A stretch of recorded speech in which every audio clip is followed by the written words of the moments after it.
नमस्कार, आप सभी का हार्दिक स्वागत है एनवीर एजुकेशन के इस यूट्यूब चैनल पर। तो मित्रों, 6 सितंबर को आप सभी को पता होगा कि राजस्थान विद्युत विभाग भर्ती के अंडर जो है आपके सूचना सहायक का एग्जाम है और उसकी जो भी तैयारी कर रहे हैं उन सभी को हमारे चैनल की तरफ से बेस्ट ऑफ लक। और उसके लिए जो भी सिलेबस जो है उसको टॉपिक वाइज जो है मैं अलग अलग मैराथन क्लासेस के माध्यम से आप सभी के सामने रख रहा हूँ। और आज इस वीडियो के अंदर हम जो है नेटवर्किंग की जो सीरीज चल रही थी अपनी, तो उसमें हमने नेटवर्क के जो है टोपोलॉजीज के बारे में जान लिया, नेटवर्क इंट्रोडक्शन कर लिया, नेटवर्क का जो है आपके टाइप्स वगैरह देख लिए हैं, डिवाइसेस देख लिए हैं। आज इस वीडियो के अंदर नेटवर्क के प्रोटोकॉल्स के बारे में पढ़ेंगे। ठीक है, तो वीडियो अच्छा लगे तो लास्ट में इसको लाइक जरूर कीजिएगा, अपने दोस्तों के साथ इसको शेयर करना ना भूलें। ठीक है, और हमारे इस चैनल के ऊपर अगर आप नए जुड़े हैं, पहली बार जुड़े हैं, तो इसको जो है सब्सक्राइब कर दीजिएगा, जिससे मैं जैसे ही नेक्स्ट वीडियो लेके आऊं तो उसकी सूचना तुरंत आपको अपने डिवाइस पर मिल जाए। चलिए शुरू करते हैं। तो देखिए, मैं आपको पहले प्रोटोकॉल्स के बारे में बताता हूं। नेटवर्क का कॉन्सेप्ट हम बाद में देखेंगे, पहले आपको समझाता हूं कि प्रोटोकॉल्स क्या होता है। प्रोटोकॉल बेसिकली हम इसको कहते हैं, प्रोटोकॉल को कहते हैं हम सेट ऑफ रूल्स, यानी नियमों का समूह। ठीक है, अब देखिए यहां पर यह क्या है। आप किसी भी कॉलेज के अंदर, जैसे आप एज अ स्टूडेंट जा रहे हैं उस कॉलेज के अंदर, उस कॉलेज के अंदर क्या होता है कि कुछ नियम बनाए गए हैं। जैसे सुबह का टाइमिंग ये रहेगा, आपकी ये क्लास इस टाइम आएगी, इस टाइम ये टीचर पढ़ाएंगे, या आपको इस प्रकार से जो है इसमें काम करना, इसका आपका प्रैक्टिकल वर्क इस टाइम होगा, थ्योरी क्लासेस इस टाइम होगी। मतलब प्रत्येक जो है काम के लिए वहां पर रूल्स बनाए गए हैं और उसी रूल्स के हिसाब से आप काम करते हैं। आप उस रूल्स के हिसाब से जो है अपने आप को ढालकर काम करते हैं तो उसका काम भी जो है, उसका रिजल्ट भी अच्छा मिलता है। अगर आप उसको हुड़दंग के माफिक जो है अगर आप लेंगे उसको, आप उस रूल्स को फॉलो करके अगर आप काम नहीं करेंगे तो काम का रिजल्ट भी अच्छा नहीं मिलेगा। तो इसी प्रकार से कंप्यूटर के अंदर जो है नेटवर्क जो होता है, नेटवर्क के अंदर जो है कुछ प्रोटोकॉल्स डिफाइन किए होते हैं, जिससे हम उसको फॉलो करके जो काम करते हैं तो उससे नेटवर्क जो होता है वो अच्छे तरीके से कार्य करता है, अपन को रिजल्ट भी अच्छा देता है। तो नेटवर्क प्रोटोकॉल्स का मतलब होता है कि नेटवर्क में जो कनेक्शन स्थापित करने के लिए और डाटा को शेयर करने के लिए जो नियम बने होते हैं, हम उन्हें नेटवर्क प्रोटोकॉल कहते हैं। ठीक है, तो यहां पर इसकी परिभाषा क्या है वो मैं लिख देता हूं ताकि आपके काम आएगी। तो यहां पर देखिए, नेटवर्क स्थापित करने, नेटवर्क स्थापित करने व नेटवर्क में डाटा शेयर करने,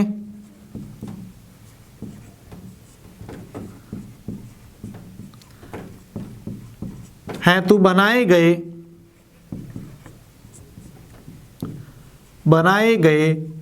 नियम नेटवर्क प्रोटोकॉल कहलाते हैं। ठीक है, तो ये आपकी हो गई इसकी डेफिनेशन, नेटवर्क प्रोटोकॉल कहलाते हैं। ये हो गया आपका इसका इंट्रोडक्शन, किसका? नेटवर्क प्रोटोकॉल्स का। ठीक है ना, नेटवर्क के अंदर आपको कोई भी कनेक्शन क्रिएट करना है, उसके माध्यम से आपको कोई भी डाटा को शेयर करना है, सेंड करना है, रिसीव करना है, तो वहां पर कुछ प्रोटोकॉल्स को आपको फॉलो करना पड़ेगा, नहीं तो आप काम नहीं कर पाएंगे। तो वहां पर जो वो रूल्स बनाए होते हैं उन सभी का जो सेट होता है, रूल्स का जो नियम, रूल्स होते हैं उनका जो ग्रुप है, वो आपके नेटवर्क प्रोटोकॉल कहलाते हैं। जो जितने भी, भाई एक तो नियम होगा नहीं, बहुत सारे नियम होंगे तभी तो वो सेट ऑफ रूल्स कहलाएगा, तो उसको हम जो है नेटवर्क प्रोटोकॉल कहते हैं। अब एक चीज हमेशा अपने दिमाग में आप इसको बिठा लीजिएगा कि एक नेटवर्क प्रोटोकॉल, यहां पर एक थोड़ा सा इंपॉर्टेंट पॉइंट बता रहा हूं भाई, ये आज जो राजीव गांधी का जो एक एग्जाम हुआ था, अगर आपने फिल किया हो तो, ठीक है ना, आज एक एग्जाम था, उसमें एक क्वेश्चन था इसका कि नेटवर्क प्रोटोकॉल के लिए कौन से कथन सही हैं। तो उसमें एक पॉइंट दिया हुआ था जो सही था, उसमें ऑप्शन कि नेटवर्क प्रोटोकॉल के बिना हम कनेक्शन तो स्थापित कर सकते हैं। जैसे ये हो गया आपका डिवाइस 1, ये हो गया डिवाइस 2, ठीक है, ये डिवाइस 2, ये 1, इसके बीच में हम फिजिकली इसको केबल से कनेक्ट करके इसके बीच में हम कनेक्शन तो स्थापित कर सकते हैं, लेकिन डाटा को शेयर नहीं कर सकते हैं। डाटा को एक डिवाइस से दूसरे डिवाइस पर जो है हम बिना प्रोटोकॉल शेयर नहीं कर सकते हैं। आपने केबल को कनेक्ट कर दिया, कोई बात नहीं, वो कनेक्शन स्थापित हो गया, लेकिन आप यहां से यहां तक डाटा को भेजने के लिए काम बिना प्रोटोकॉल के नहीं कर सकते हैं। ये चीज हमेशा के लिए ध्यान रखना। इसको भी मैं यहां पर लिख देता हूं, ठीक है ना। तो यहां पर देखिए ये आपका फर्स्ट हो गया, ये सेकंड देखिए, नेटवर्क प्रोटोकॉल के बिना कनेक्शन तो स्थापित हो सकता है, परंतु डाटा शेयर नहीं कर सकते, ठीक है। तो यहां पर ये बेसिकली आपका इंट्रोडक्शन हो गया नेटवर्क प्रोटोकॉल के बारे में, ठीक है। नियमों का जो समूह होता है जिसमें हम नेटवर्क के अंदर रह के उसको फॉलो करके काम करते हैं, वो आप क्या होता है, नेटवर्क प्रोटोकॉल। एक नेटवर्क प्रोटोकॉल के बिना आप दो कंप्यूटर को आपस में कनेक्ट तो कर सकते हैं, लेकिन वहां पर आप डाटा शेयर नहीं कर सकते, इसलिए नेटवर्क प्रोटोकॉल जरूरी है। चलिए अब हम अगले स्टेप पे चलते हैं, means types of network protocol. तो टाइप्स ऑफ नेटवर्क प्रोटोकॉल में सबसे पहला जो मैं प्रोटोकॉल डिस्कस करूंगा आपके सामने वह है टीसीपी या आईपी प्रोटोकॉल, ठीक है ना, टीसीपी या आईपी प्रोटोकॉल। अब देखिए एक चीज ध्यान रखना कि नेटवर्क प्रोटोकॉल में सबसे मेजर जो प्रोटोकॉल्स होते हैं वो टीसीपी आईपी प्रोटोकॉल ही होते हैं। क्यों होते हैं इसको पूरा यहां पे समझ लीजिएगा। सबसे पहले टीसीपी का फुल फॉर्म देखिए, ट्रांसमिशन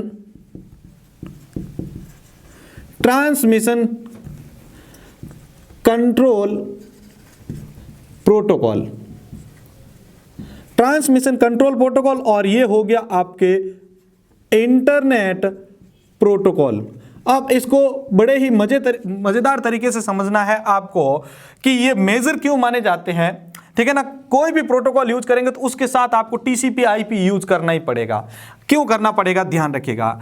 मान लीजिए मेरे पास दो डिवाइस है, डिवाइस 1 एंड डिवाइस 2, ठीक है। अब इसके बीच में ये केबल तो मैंने कनेक्ट कर दी, मान लिया बिना प्रोटोकॉल्स के, इसमें तो कोई प्रोटोकॉल की जरूरत है नहीं, प्लग और उधर भी प्लग किया हमने, ठीक है ना, प्लग इन किया और कनेक्ट हो गया। लेकिन अब काम होता है शुरू इनका, और यहां से अब जब तक हम इसके बीच में कनेक्शन स्थापित नहीं करेंगे और उसके बारे में कुछ जानकारी नहीं निकालेंगे तब तक अपना आगे वाला काम तो बढ़ेगा ही नहीं। तो मैं सबसे पहले यहां पर आपको इसलिए बोला था कि ये एक मेजर प्रोटोकॉल है। देखिए यहां पर टीसीपी जो होता है, ये देखिए टीसीपी जो होता है वो क्या करता है कि इन दोनों डिवाइस के बीच में जो कनेक्शन स्थापित हुआ है उसको स्टेब्लिश करता है। मतलब ये जांच करता है कि ये जो कनेक्शन हुआ है वो परफेक्ट तरीके से कनेक्ट हो गए हैं आपस में। चलिए अब ये चीज इसने जो है पता कर ली आपके टीसीपी ने। सबसे पहले टीसीपी का वर्क शुरू हुआ, स्टेप बाय स्टेप समझिएगा। ये यहां पर इन दोनों डिवाइस के कनेक्शन को स्टेब्लिश करेगा। उसके बाद क्या करेगा, उसके बाद दूसरा, ये देखो स्टेप फर्स्ट हो गया। दूसरा किसका काम आता है, वापस आईपी का। आईपी क्या करेगा, आईपी जैसे ये हो गया आपके सेंडर, ये हो गया रिसीवर, ठीक है, रिसीवर, और इसको हम डेस्टिनेशन भी कह देते हैं। जैसे ये डेस्टिनेशन डिवाइस है जिस पर हम डाटा को भेजेंगे, ना कि प्राप्त करेंगे। जो प्राप्त करेगा वो तो डेस्टिनेशन हो ही जाएगा क्योंकि वो तो रिसीवर में आ रहा है। तो यहां से ये जैसे डिवाइस 1 जो है वो 2 को डाटा भेज रहा है। अब यहां पर क्या है कि ये पहले कनेक्शन को इसने जांच कर लिया। अब आईपी क्या करेगा कि ये जो डेस्टिनेशन है इसका जो आईपी एड्रेस होगा या इसका जो एड्रेस होगा वो पहले प्राप्त करेगा, यानी ये पता लगाएगा कि इस डिवाइस का आईपी एड्रेस क्या है, ठीक है, इस डिवाइस का आईपी एड्रेस क्या है वो ये पता करेगा। चलिए अब इसका वर्क पूरा हो गया, इसने पता कर लिया। अब टीसीपी क्या करेगा, जो डाटा अपन को भेजना है, जैसे ये डाटा अपन को भेजना है, इस डाटा को छोटे छोटे टुकड़ों में बांटेगा। क्या करेगा, छोटे छोटे टुकड़ों में बांटेगा, जिसको हम कहते हैं पैकेट्स। क्या कहते हैं, पैकेट्स। इन पैकेट्स को फिर वो जो है यहां पर शेयर करेगा सेकंड नंबर पे डिवाइस पे। ठीक है, तो ये 3 स्टेप यहां पर मेजरली इसके अंदर वापस फॉलो होना शुरू हो जाते हैं। टीसीपी पहले क्या करेगा, इन दोनों के बीच में कनेक्शन को स्टैब्लिश करेगा कि ये परफेक्ट तरीके से कनेक्ट हो गए। ठीक है, फिर आईपी का वर्क शुरू होता है। आईपी जो है इसका डेस्टिनेशन एड्रेस निकालेगा कि मुझे किस एड्रेस पर डाटा को भेजना है। चलिए, अब यहां पर आपका डेस्टिनेशन का एड्रेस इसने निकाल लिया।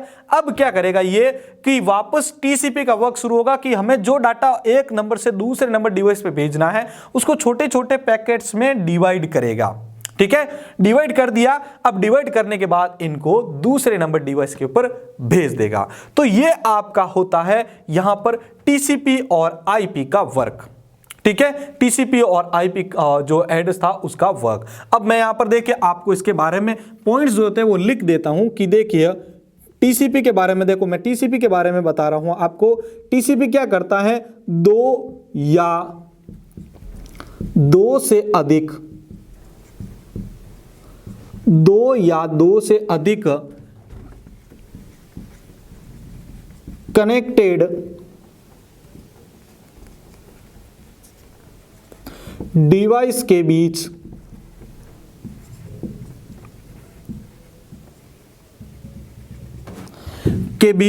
कनेक्शन को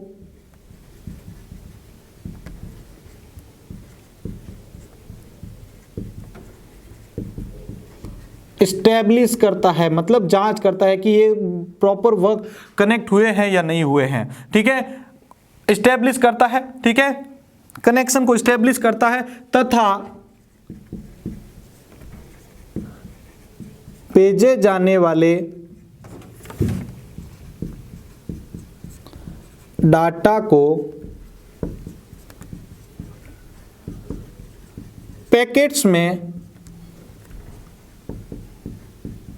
में बांटता है और शेयर करता है। ये हो गया आपके टीसीपी। देन दूसरा देखिए, अब मैं यहां पर लिख रहा हूं आपके सामने आईपी के बारे में। तो आईपी क्या है, आईपी यह जो है डेस्टिनेशन डिवाइस का या सिस्टम का, कुछ भी कह दीजिए आप, डिवाइस का एड्रेस ज्ञात करता है। यानी ये उसका एड्रेस निकालेगा जिस पर हमें डाटा को भेजना है। एड्रेस निकाल दिया, उसके बाद वापस टीसीपी का वर्क शुरू हो जाएगा। टीसीपी जो होगा उस डाटा को, बहुत बड़ा डाटा है, उसको छोटे छोटे पैकेट्स में बांटेगा और उसको यहां पर शेयर कर देगा। यह है आपका टीसीपी आईपी प्रोटोकॉल्स। ठीक है, एक बार इसका स्क्रीनशॉट ले लीजिए, फिर हम इसके बाद एचटीटीपी और एफटीपी प्रोटोकॉल्स के बारे में जान लेते हैं। तो देखिए, अब हम जो है दूसरे नंबर के ऊपर जो आ रहा है अपना एचटीटीपी प्रोटोकॉल्स। एचटीटीपी प्रोटोकॉल का पूरा नाम होता है आपके हाइपर टेक्स्ट ट्रांसफर प्रोटोकॉल। ठीक है, ये हो गया आपके पहला पॉइंट एचटीटीपी से। अब बेसिकली ये वर्क क्या करता है, इसको एक सामान्य अर्थों में अगर हम समझते हैं तो ये क्या करता है कि जब भी हम कंप्यूटर पर इंटरनेट यूज करते हैं, ठीक है ना, इंटरनेट यूज कर रहे हैं, अब उसमें क्या है कि वहां पर सबसे पहले हम जो है ब्राउजर को ओपन करते हैं। ठीक है, मान के चलिए आपके सामने ब्राउजर ओपन है, यहां पर हमारा ये URL बार है। ठीक है, URL बार है, यहां पर देखिए ये URL बार के अंदर हम क्या करते हैं, कोई भी टेक्स्ट को टाइप करते हैं और उसको सर्च कर देते हैं। तो यहां पर HTTP का क्या वर्क्स होता है कि HTTP जो होता है, हम जो टेक्स्ट सर्च करते हैं उसका जो रिलेटेड डाटा होता है, ठीक है ना, उसका जो रिलेटेड डाटा होता है उसको सर्वर पर या इंटरनेट पर जो है सर्च करता है उसको। ठीक है ना, जैसे हमने लिखा है राजस्थान एजुकेशन बोर्ड, तो राजस्थान एजुकेशन बोर्ड से संबंधित जितना भी कंटेंट है वो फाइंड करेगा वहां से और वापस उसको जो है यूजर की जो ब्राउजर जो स्क्रीन होती है, ब्राउजर के अंदर जो पेज होता है उस पर उसको लोड कर देता है या उसके सामने उसको प्रेजेंट कर देता है। ये काम करता है HTTP, hyper text transfer protocols. ठीक है ना, अब यहां पर मैं पहले इसका जो ये काम था ये लिख देता हूं, यूजर द्वारा ब्राउजर में सर्च किए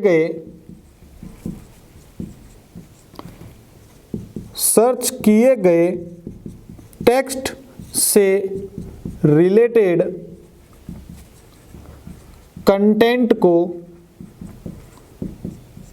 इंटरनेट पर फाइंड करके यूजर के सामने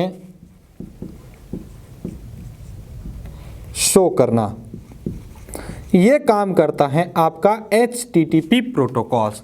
ठीक है, HTTP हाइपरटेक्स्ट ट्रांसफर प्रोटोकॉल। जब यूजर अपने ब्राउजर के URL बार में कुछ भी टेक्स्ट को सर्च करता है तो उस टेक्स्ट से संबंधित कौन कौन से डाटा इंटरनेट पर हैं उनको वो सर्च करके आपके सामने लाके उस रिजल्ट को रख देता है।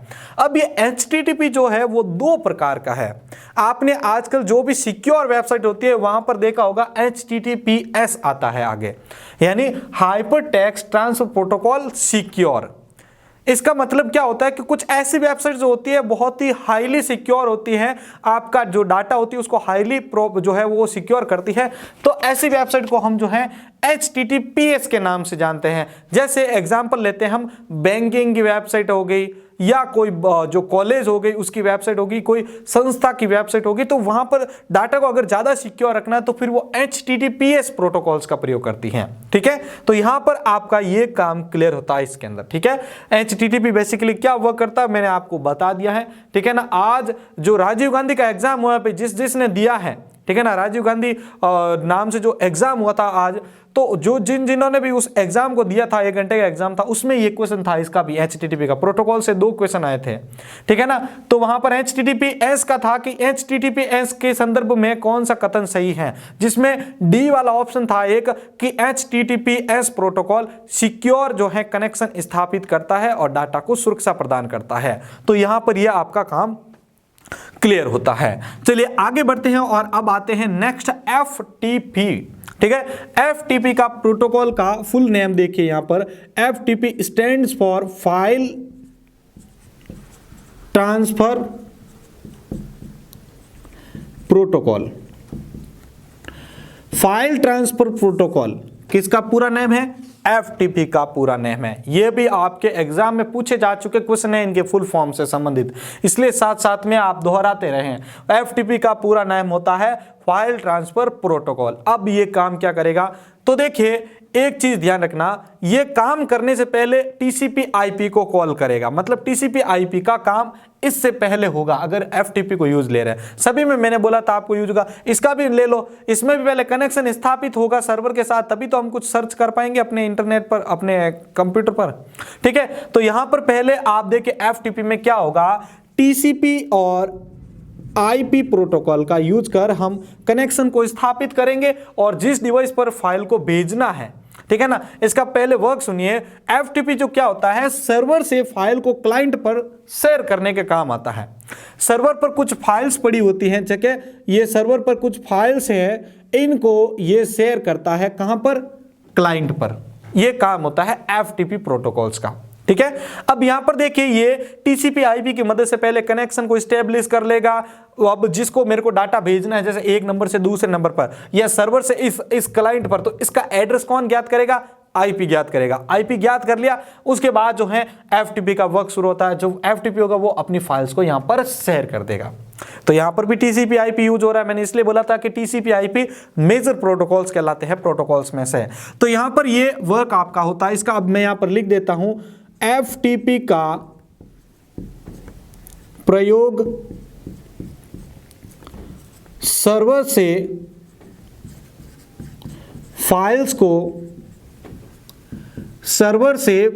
को क्लाइंट पर शेयर करने हेतु होता है,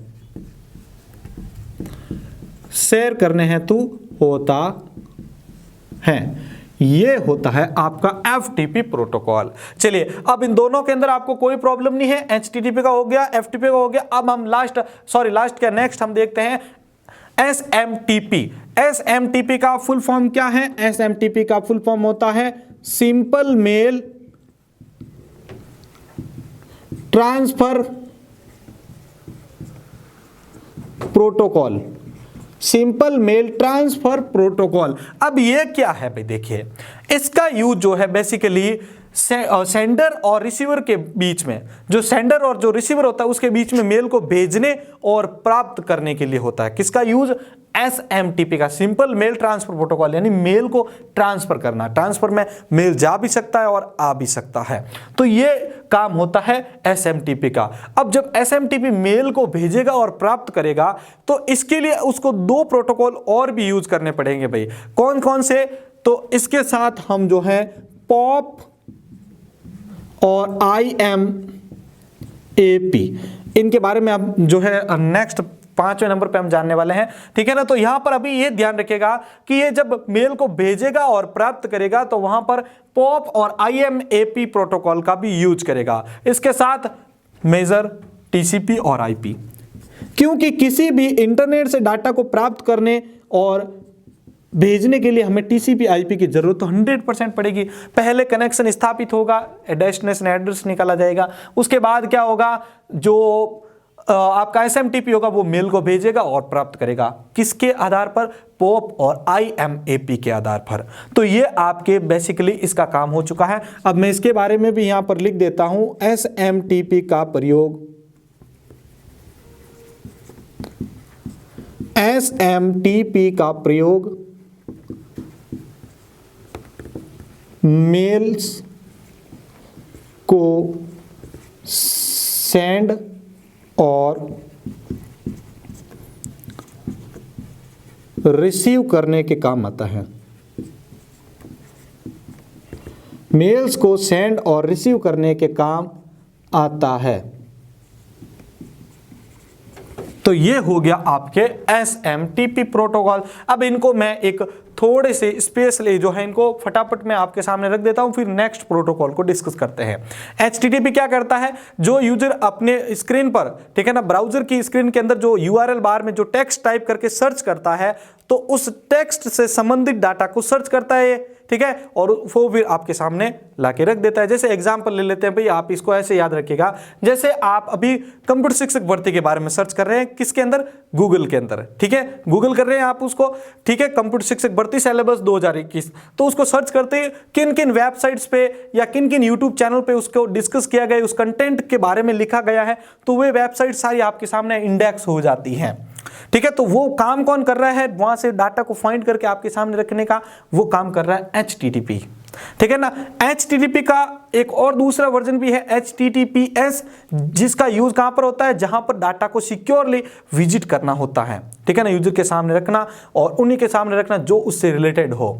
तो जैसे बैंकिंग जो होता है HTTPS प्रोटोकॉल का प्रयोग करता है। तो ये यहां पर बेसिकली इसके बारे में हो गया। उसके बाद FTP पर आ जाइए। तो FTP का फुल नेम क्या है? File transfer protocol. यूज क्या है इसका? सर्वर से फाइल्स को क्लाइंट पर शेयर करना, ठीक है। और इसमें भी मेजरली हम TCP IP का यूज करेंगे, ठीक है ना, ये मैंने यहाँ पे लिख दिया वैसे, ठीक है। तो TCP IP से कनेक्शन को स्टेब्लिश करेंगे, डेस्टिनेशन का एड्रेस निकालेंगे, उसके बाद FTP के थ्रू उसको डाटा को, फाइल्स को जो है क्लाइंट पर शेयर कर देंगे। चलिए नेक्स्ट, देन इसके बाद आता है आपका SMTP। तो SMTP का फुल फॉर्म होता है सिंपल मेल ट्रांसफर प्रोटोकॉल, ठीक है। ये मेल को क्लाइंट को भेजने और क्लाइंट से वापस प्राप्त करना, मतलब सेंडर से रिसीवर, रिसीवर से सेंडर। तो ये बीच में इनके डाटा मेल्स होता है वो आदान प्रदान होता रहता है। इसके लिए उसको TCP IP तो चाहिए होगा, साथ में उसको POP और IMAP प्रोटोकॉल की भी जरूरत होती है। अभी नेक्स्ट हम 5 और 6 नंबर पे IMAP और POP के बारे में डिस्कस करेंगे। एक बार आप चाहें तो इसका स्क्रीनशॉट ले लीजिए, फिर मैं नेक्स्ट आपके सामने डाटा रख रहा हूं। तो अब देखिए यहाँ पर नेक्स्ट हमारा जो 5वां और 6 नंबर वाला जो प्रोटोकॉल है वो है POP और IMAP। हमने SMTP के अंदर इन दोनों का जिक्र किया था, POP और IMAP। तो ये प्रोटोकॉल्स बेसिकली क्या है और इनके ऊपर क्वेश्चन भी आएंगे, ध्यान रखिएगा। तो यहां पर बेसिकली ध्यान रखिएगा कि जब SMTP का यूज करके, ठीक है ना, मैं SMTP का यूज कर रहा हूं, ठीक है, ये SMTP प्रोटोकॉल है मेरा, यहां से मैं इस मेल को भेज रहा हूं और यहां पर इसके ऊपर ये प्राप्त कर रहा है। यहां से जो वापस भेजेगा वो यहां आएगा और यहां पर इसको वापस ये प्राप्त करवा देगा। लेकिन SMTP में क्या होता है कि जब हम मेल भेजते तो वो जाता है सर्वर के पास, उस सर्वर से कोई भी क्लाइंट जब उस जैसे इसने भेजा, इसके अंदर ये यहां पर जैसे ये एक मेल पड़ा है, ठीक है, ये मेल इसके ऊपर पड़ा है सर्वर के ऊपर। अब इसको चाहे ये एक्सेस करना चाहे, ये एक्सेस करना चाहे, यहां पर अगर एक्सेस करना चाहता है, जैसे मान लिया कि ये 1 नंबर डिवाइस है और ये है 2 नंबर डिवाइस क्या है, सर्वर से एक्सेस करना चाहता है कि ये पॉप यहां पर भी काम आ सकता है, यहां पर भी काम आ सकता है। तो जैसे ये डिवाइस जो है वो सर्वर से, या जो डिवाइस सर्वर से मेल को एक्सेस करना चाहता है, वो पॉप जो प्रोटोकॉल आता है उसकी मदद से मेल को एक्सेस करता है, प्राप्त करता है। Pop stands for post office protocol. Post office protocol किसका फुल रूप है, ये पॉप यानी पोस्ट ऑफिस प्रोटोकॉल। इसको हम दूसरे नाम से भी जानते हैं, एग्जाम में पूछा जा चुका है। इसको दूसरे नाम से भी जानते हैं, जिसको हम कहते हैं मेल एक्सेस प्रोटोकॉल। ठीक है ना, पॉप को मेल एक्सेस प्रोटोकॉल भी कहते हैं। ये क्या काम आता है, सर्वर से मेल को प्राप्त करने के काम आता है ये पॉप। ठीक है, अब देखिए पॉप और IAM, ठीक है ना, पॉप और IMAP जो है दोनों सेम टू सेम वर्क करते हैं। बस डिफरेंस थोड़ा सा ये है कि पॉप का जो है प्रोटोकॉल का प्रयोग करके जब हम कोई भी मेल को प्राप्त कर लेते हैं, तो सर्वर में पॉप का मतलब जैसे ये पॉप प्रोटोकॉल है, इसका यूज करके 2 नंबर ने यहां से मेल को प्राप्त कर लिया, तो प्राप्त करने के बाद यहां पर कोई भी डुप्लीकेट कॉपी जो है वो नहीं रहती है पॉप के पास। पॉप को बेसिकली हम मेल बॉक्स भी कहते हैं। क्या कहते हैं, मेल बॉक्स भी कहते हैं पॉप प्रोटोकॉल को। इसमें क्या होता है, जो सेंडर जो है वो मेल भेजेगा, वो इसके अंदर आके जो है यहाँ पर स्टोर हो जाएगा। जब ये सेंडर को रिसीव हो जाएगा तो ये यहाँ से हट जाएगा, यानी यहाँ से इसके पास कोई भी डुप्लीकेट कॉपी नहीं रहेगी। ये सबसे बड़ा डिसएडवांटेज है पॉप प्रोटोकॉल का। ठीक है, तो ये नहीं थे तो यूजर को इसकी आवश्यकता महसूस हुई।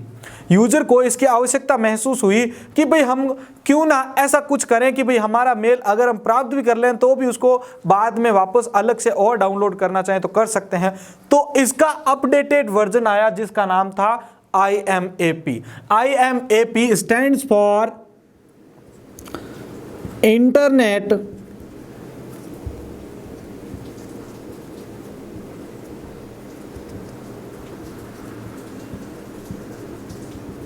मैसेज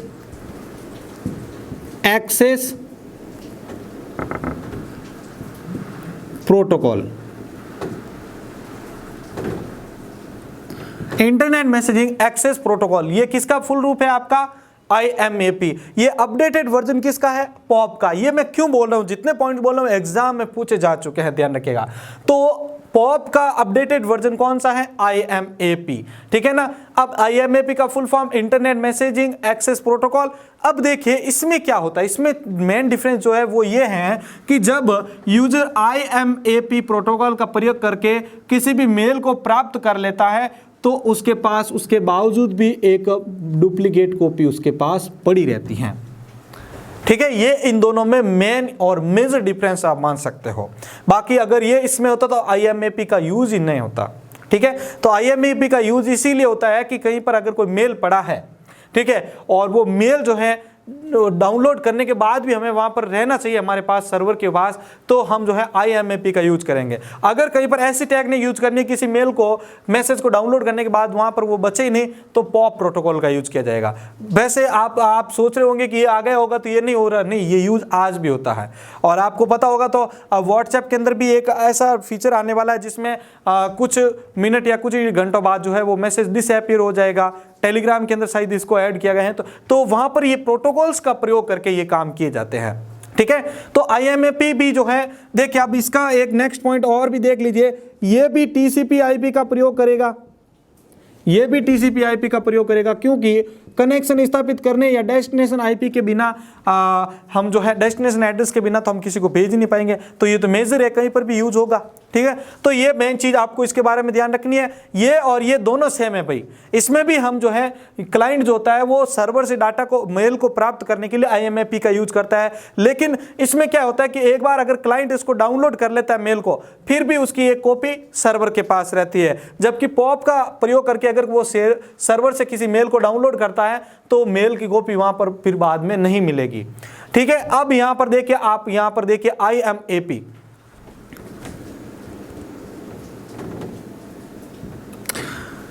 यहाँ पर बेसिकली अपना जो है ये पॉप प्रोटोकॉल और IMAP प्रोटोकॉल जो है क्लियर हो चुका है। इसके बाद हम जो है नेक्स्ट प्रोटोकॉल को देखते हैं। एक बार आप सभी चाहें तो इसका स्क्रीनशॉट ले सकते हैं। तो अभी देखिए लास्ट अपने 2 टॉपिक्स बचे हैं, उसके बाद में कुछ एग्जाम टिप्स के हिसाब से वो सारणी जो है हम डिस्कस करेंगे। PPP नेक्स्ट अपना प्रोटोकॉल आता है। इस PPP का फुल फॉर्म होता है आपके point two point protocol. Point two point protocol ये क्या करता है, बेसिकली सिंपल सा वर्क है इसका। इसमें डायरेक्टली जो कनेक्टेड होते हैं सिस्टम, उनके बीच में ये डाटा को भेजता है और प्राप्त करता है। जो डायरेक्टली कनेक्टेड है, ठीक है ना, उसमें कोई दूसरा जो एक जनरल पर्पज के हिसाब से आपस में कनेक्टेड किए गए हैं, तो उसके बीच में डाटा को भेजेगा और प्राप्त करेगा। बस ये बेसिक सा काम करता है पॉइंट टू पॉइंट प्रोटोकॉल, ठीक है ना, इसलिए PPP बनाइए। अब देखिए यूजर डाटाग्राम प्रोटोकॉल, UDP का फुल फॉर्म देखिए यहां पर, यूजर डेटाग्राम प्रोटोकॉल।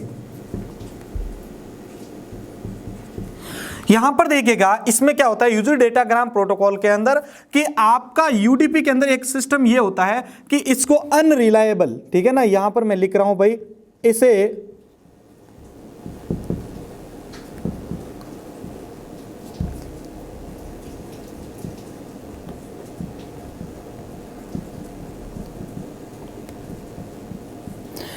इस प्रोटोकॉल को अनरिलायबल और कनेक्शनलेस प्रोटोकॉल भी बोला जाता है। मतलब इसमें अन्य प्रोटोकॉल्स की तरह TCP से, ठीक है ना, अन्य प्रोटोकॉल्स की तरह TCP के द्वारा कनेक्शन को एस्टेब्लिश करने की जरूरत नहीं होती है। यानी ये जो है अनरिलायबल, यानी इस प्रकार का प्रोटोकॉल करके अगर यूज करके अगर आप कोई डाटा शेयर करते हो तो उसमें विश्वसनीयता नहीं रहती है, ठीक है ना, रिलायबिलिटी नहीं रहती है। कहीं पर भी उस डाटा के ऊपर कोई भी लॉस हो सकता है या कहीं पर भी उसका जो है डाटा सिक्योर नहीं रहता है, ठीक है ना। तो इसमें क्या होता है कि TCP से कोई कनेक्शन वगैरह स्थापित नहीं किया जाता है, बस आपका जो IP एड्रेस होता है उस IP एड्रेस के बेस पर डाटा को भेजा जाता है और प्राप्त किया जाता है, ठीक है ना। उसको IP एड्रेस के बेस पर सिर्फ डाटा को भेजेगा और प्राप्त करेगा। ये आपका काम होता है UDP का। ये बेसिकली जो कम दूरी के यानी कम रेंज के जो कंप्यूटर होते हैं, आप उसमें कोई डाटा को शेयर करना चाहते हैं तो वो UDP का प्रयोग करते हैं, ठीक है। तो ये आपका यहां पर जो है प्रोटोकॉल का जो काम था वो समाप्त हो चुका है, ठीक है ना। जो भी प्रोटोकॉल्स थे सारे के सारे हमने डिस्कस कर लिए यहां तक। अब जो एग्जाम में पूछे जा चुके हैं इनके अलावा भी, ठीक है ना, तो वो चीज हम डिस्कस कर लेते हैं कि इस प्रोटोकॉल का पोर्ट नंबर क्या यूज, या ये प्रोटोकॉल जो होता है कौन सा पोर्ट नंबर यूज करता है, तो वो यहां पर आपके सामने रख रहा हूं मैं। तो देखिए अगर आपको पूछा जाता है कि FTP प्रोटोकॉल का पोर्ट नंबर क्या है तो आप बताएंगे 21, ठीक है। FTP जो है उसका प्रोटोकॉल का पोर्ट नंबर होता है 21, SMTP का पोर्ट नंबर होता है 25। उसके बाद देखिए PPP ये पॉइंट टू पॉइंट प्रोटोकॉल जो है इसका पोर्ट नंबर होता है 110। उसके बाद IMAP, यहां पर देखिए भाई एक मेरे से थोड़ी सी मिस्टेक हुई थी लास्ट स्लाइड्स के अंदर कि मैंने IMAP का फुल फॉर्म बताया था इंटरनेट मैसेज एक्सेस प्रोटोकॉल। इसका फुल फॉर्म ये देखिए थोड़ा सा कंफ्यूजन है, इसका फुल फॉर्म मैं वापस लिख रहा हूं भाई, आप थोड़ा सा करेक्शन कर लीजिएगा, अभी याद आया मेरे को, इंटरनेट मेल एक्सेस प्रोटोकॉल, ठीक है ना। मैंने मेल की जगह वहां पर है जो मैसेज लिख दिया था और मैसेज बोल दिया था, ठीक है, तो सॉरी अगेन उसके लिए। तो यहाँ पर IMAP यानी इंटरनेट मेल एक्सेस प्रोटोकॉल जो है IMAP, उसके लिए 143 जो है पोर्ट नंबर यूज होगा। HTTP के लिए आपका 18 जो है आपका वो पोर्ट नंबर जो है वो यूज होगा। और HTTPS होता है hypertext transfer protocol, hypertext transfer protocol secure, उसके लिए आपको 443 जो है पोर्ट नंबर यूज करने पड़ेंगे। तो ये साथियों आज का अपन का वीडियो था, किसके ऊपर, नेटवर्क प्रोटोकॉल के ऊपर। आप में से नेटवर्क टोपोलॉजी का भी वीडियो सभी ने देखा होगा, डिवाइसेस का भी देखा होगा, परिचय और प्रकार का भी वीडियो देखा होगा। डेफिनेटली आप इनमें से, मैं आपको लास्ट में वापस बताऊंगा जिस दिन एग्जाम होगा, बहुत सारे क्वेश्चन इसमें से आपको मिलने वाले हैं। तो इस चांस को नहीं गंवाना चाहते तो प्रत्येक वीडियो को ध्यान से देखिएगा, नोट्स अपने पास रखिएगा। अगर नोट्स नहीं है तो आप हमारे टेलीग्राम से प्राप्त कर लीजिएगा। इसी के साथ मैं संपत लीडर आप सभी से अलविदा ले रहा हूं। नेक्स्ट वीडियो के अंदर हम जो है नेटवर्क के और जो कॉन्सेप्ट है उनके बारे में डिस्कस करेंगे। तब तक आप हमारे चैनल को विजिट करते रहिएगा, इसी प्रकार से सीखते रहिएगा। जय हिंद, जय भारत।